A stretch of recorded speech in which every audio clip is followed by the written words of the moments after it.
नमस्कार मित्रों, Shukla ji UP 32 channel में आपका स्वागत है। आज हम बृहस्पति देव की पूजा के कथा एवं किस विधि से व्रत करें आदि चीज़ें हम इस वीडियो में आपको बताएंगे। और मित्रों, वीडियो पूरा देखना, नहीं तो वीडियो आपकी समझ में नहीं आएगा। तो हम भी वीडियो अपना शुरू करते हैं। इस विधि से करें बृहस्पति देव की पूजा और व्रत कथा, पूरी होगी हर मनोकामना। बृहस्पतिवार के दिन भगवान बृहस्पति की पूजा की जाती है। बृहस्पति देवता को धन, बुद्धि और शिक्षा का देवता माना जाता है। बृहस्पति देव की पूजा करने से सारी मनोकामनाएं पूरी होती हैं और परिवार में सुख शांति रहती है। शीघ्र विवाह के लिए भी ये व्रत करना उत्तम माना जाता है। गुरुवार को भगवान बृहस्पति की पूजा का विधान है। इस पूजा से परिवार में सुख शांति रहती है। जल्द विवाह के लिए भी गुरुवार का व्रत किया जाता है। बृहस्पति देव की पूजा और व्रत बहुत ही नियमों के साथ किया जाता है। आइए जानते हैं बृहस्पति देव की पूजा और व्रत कथा की विधि।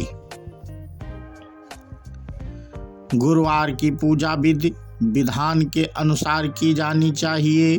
व्रत वाले दिन सुबह उठकर बृहस्पति देव का पूजन करना चाहिए। बृहस्पति देव का पूजन पीली वस्तुएं, पीले फूल, चने की दाल, मुनक्का, पीली मिठाई, पीले चावल और हल्दी चढ़ाकर किया जाता है। इस व्रत में केले के पेड़ की पूजा की जाती है। कथा और पूजन के समय मन, कर्म और वचन से शुद्ध होकर मनोकामना पूर्ति के लिए बृहस्पति देव से प्रार्थना करनी चाहिए। जल में हल्दी डालकर केले के पेड़ पर चढ़ाएं। केले की जड़ में चने की दाल और मुनक्का चढ़ाएं। साथ ही दीपक जलाकर पेड़ की आरती उतारें। दिन में एक समय ही भोजन करें। खाने में चने की दाल या पीली चीज़ें खाएं। नमक ना खाएं। पीले वस्त्र पहनें। पीले फलों का इस्तेमाल करें। पूजन के बाद भगवान बृहस्पति की कथा सुननी चाहिए। गुरुवार को व्रत की कथा मित्रों इस प्रकार है और हम इसमें आपको कथा सुना रहे हैं और आप ध्यान से सुनना। प्राचीन काल की बात है। किसी राज्य में एक बड़ा प्रतापी और दानी राजा राज करता था। वह प्रत्येक गुरुवार को व्रत रखता एवं भूखे और गरीबों को दान देकर पूर्ण व्रत करता था। परंतु यह बात उसकी रानी को अच्छी नहीं लगती थी। वह ना तो व्रत करती थी, ना ही किसी को एक भी पैसा दान में देती थी और राजा को भी ऐसा करने से मना करती थी। एक समय की बात है, राजा शिकार खेलने के लिए वन चले गए थे। घर पर रानी और दासी थी। उसी समय गुरु बृहस्पति देव साधु का रूप धारण कर राजा के दरवाजे पर भिक्षा मांगने आए। साधु ने जब रानी से भिक्षा मांगी तो वह कहने लगी, हे साधु महाराज, मैं इस दान और पुण्य को से तंग आ गई हूँ। आप कोई ऐसा उपाय बताएं जिससे कि सारा धन नष्ट हो जाए और मैं आराम से रह सकूं। बृहस्पति देव ने कहा, हे देवी, तुम बड़ी विचित्र हो। संतान और धन से कोई दुखी नहीं होता है। अगर अधिक धन है तो इसे शुभ कार्यों में लगाओ, कुंवारी कन्याओं का विवाह कराओ, विद्यालय और बाग बगीचे का निर्माण कराओ, जिससे तुम्हारे दोनों लोग सुधरें। परंतु साधु की इन बातों से रानी को खुशी नहीं हुई। उसने कहा कि मुझे ऐसे धन की आवश्यकता नहीं है जिसे मैं दान दूं और जिसे संभालने में मेरा सारा समय नष्ट हो जाए। तब साधु ने कहा, यदि तुम्हारी ऐसी इच्छा है तो मैं जैसा तुम्हें बताता हूँ तुम वैसा ही करना। गुरुवार के दिन तुम घर को गोबर से लीपना, अपने केशों को पीली मिट्टी से धोना, केशों को धोते समय स्नान करना, राजा से हजामत बनाने को कहना, भोजन में मांस मदिरा खाना, कपड़ा धोबी के यहाँ धुलने डालना। इस प्रकार 7 बृहस्पतिवार करने से तुम्हारा समस्त धन नष्ट हो जाएगा। इतना कहकर साधु रूपी बृहस्पति देव अंतर्ध्यान हो गए। साधु के अनुसार कही बातों को पूरा करते हुए रानी को केवल 3 बृहस्पतिवार ही बीते थे कि उसकी समस्त धन संपत्ति नष्ट हो गई। भोजन के लिए राजा का परिवार तरसने लगा। तब एक दिन राजा ने रानी से बोला कि हे रानी, तुम यही रहो, मैं दूसरे देश को जाता हूँ, क्योंकि यहाँ पर सभी लोग मुझे जानते हैं, इसलिए मैं कोई छोटा कार्य नहीं कर सकता।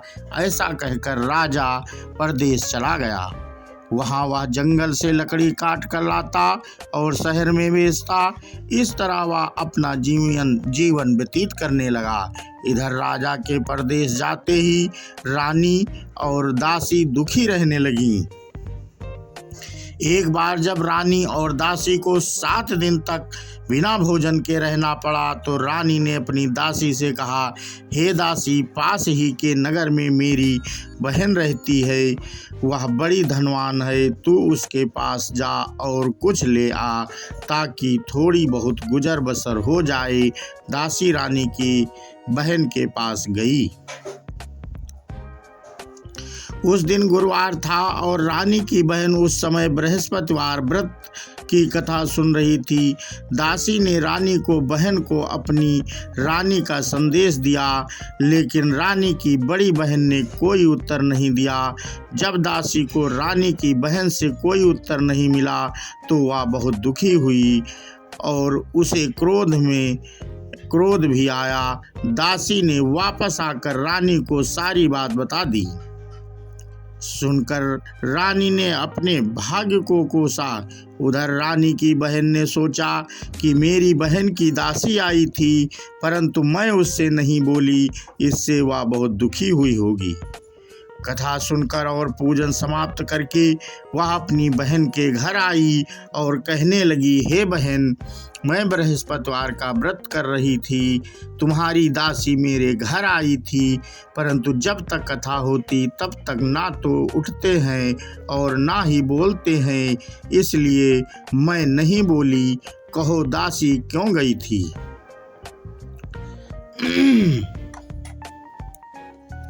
रानी बोली, बहन तुमसे क्या छुपाऊं, हमारे घर में खाने तक को अनाज नहीं था। ऐसा कहते कहते रानी की आंखें भर आई। उसने दासी समेत पिछले 7 दिनों से भूखे रहने तक की बात अपनी बहन को विस्तार पूर्वक सुना दी। रानी की बहन बोली, देखो बहन, भगवान बृहस्पति देव सबकी मनोकामना को पूर्ण करते हैं। देखो शायद तुम्हारे घर में अनाज रखा हो।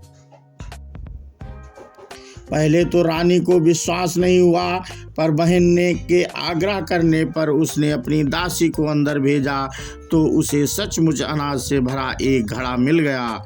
यह देखकर दासी को बड़ी हैरानी हुई। दासी रानी से कहने लगी, हे रानी, जब हमको भोजन नहीं मिलता तो हम व्रत ही तो करते हैं, इसलिए क्यों ना इनसे व्रत और कथा की विधि पूछ ली जाए ताकि हम भी व्रत कर सकें। तब रानी ने अपनी बहन से बृहस्पतिवार के व्रत के बारे में पूछा। उसकी बहन ने बताया, बृहस्पतिवार के व्रत में चने की दाल और मुनक्का से विष्णु भगवान को केले की जड़ में पूजन करने तथा दीपक जलाएं, व्रत कथा सुने और पीला भोजन ही करें। इससे बृहस्पति देव प्रसन्न होते हैं। व्रत और पूजन विधि बताकर रानी की बहन अपने घर लौट गई। 7 दिन के बाद जब गुरुवार आया तो रानी और दासी ने व्रत रखा। घुड़साल में जाकर चना और गुड़ लेकर आई, फिर उससे केले की जड़ तथा विष्णु का पूजन किया। अब पीला भोजन कहाँ से आए, इस बात को लेकर दोनों बहुत दुखी थे। चूंकि उन्होंने व्रत रखा था इसलिए बृहस्पति देव उनसे प्रसन्न थे, इसलिए वे एक साधारण व्यक्ति का रूप धारण कर 2 थालों में सुंदर पीला भोजन दासी को दे गए। भोजन पाकर दासी प्रसन्न हुई और फिर रानी के साथ मिलकर भोजन ग्रहण किया। उसके बाद वे सभी गुरुवार को व्रत और पूजन करने लगी। बृहस्पतिवार भगवान की कृपा से उनके पास फिर से धन संपत्ति आ गई, परंतु रानी फिर से पहले की तरह आलस्य करने लगी। तब दासी बोली, देखो रानी, तुम पहले भी इस प्रकार आलस्य करती थी, तुम्हें धन रखने में कष्ट होता था, इस कारण सभी धन नष्ट हो गया। अब जब भगवान बृहस्पति की कृपा से धन मिला है तो तुम्हें फिर से आलस्य हो रहा है। रानी को समझते हुए दासी कहती है कि बड़ी मुसीबतों के बाद हमने यह धन पाया है, इसलिए हमें दान पुण्य करना चाहिए, भूखे मनुष्यों को भोजन कराना चाहिए और धन को शुभ कार्यों में खर्च करना चाहिए, जिससे तुम्हारे कुल का यश बढ़ेगा, स्वर्ग की प्राप्ति होगी और पितृ प्रसन्न होंगे। दासी की बात मानकर रानी अपना धन शुभ कार्यों में खर्च करने लगी, जिससे पूरे नगर में उसका यश फैलने लगा। बृहस्पतिवार व्रत कथा के बाद श्रद्धा के साथ आरती की जानी चाहिए। इसके बाद प्रसाद बांटकर उसे ग्रहण करना चाहिए। तो मित्रों, हमने आपको बृहस्पति देव का व्रत कैसे करना चाहिए और उसमें क्या प्रयोग करना चाहिए, आपको सारी जानकारी इस वीडियो में दी। आपको वीडियो कैसा लगा हमें कमेंट करके बताएं, और यदि कोई त्रुटि रह गई हो वीडियो में तो कमेंट करके पूछें। हम आगे नए वीडियो में आपको सारी जानकारी देंगे।